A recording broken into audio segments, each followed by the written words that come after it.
नमस्कार, मी अनिल उपाध्ये. शिवसिद्ध बातमीपत्रात आपलं स्वागत आहे. पाहूया आजची बातमी.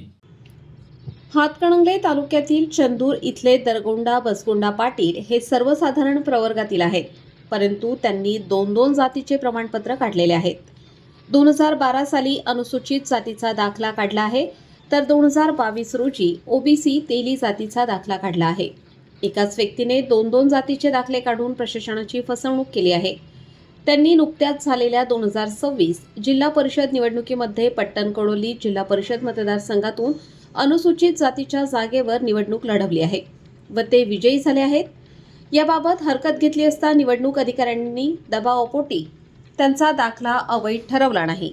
त्यामुळे अनुसूचित जाती प्रवर्गातील लोकांच्या मध्ये प्रचंड संताप व्यक्त करण्यात येत आहे.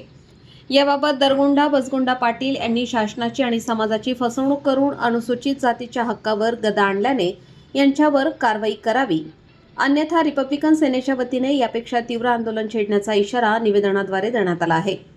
हे निवेदन निवासी उपजिल्हाधिकारी गजानन गुरव यांनी स्वीकारले. यावेळी जिल्हाध्यक्ष बाबासो कामत, अर्जुन कांबळे, करवीर तालुका अध्यक्ष भीमराव गोंधळी, कांबळे शहर अध्यक्ष राजविक्रम, अर्जुन कांबळे, सुभाष शिंगे, तानाजी काळे, जिल्हा संघटक अर्जुन गोंधळी, मनोज कांबळे, संतोष कांबळे, शुभम कामत, इजाज नदाफ, संदीप गोंधळी, अमोल कांबळे, शिवाजी कांबळे, अशोक भोसले, पंडित कांबळे, अमोल कांबळे, सीताराम कांबळे, विलास कांबळे, दीपक डोणे, महादेव कांबळे, नितीन कांबळे, सर्जेराव सावंत व पदाधिकारी उपस्थित होते.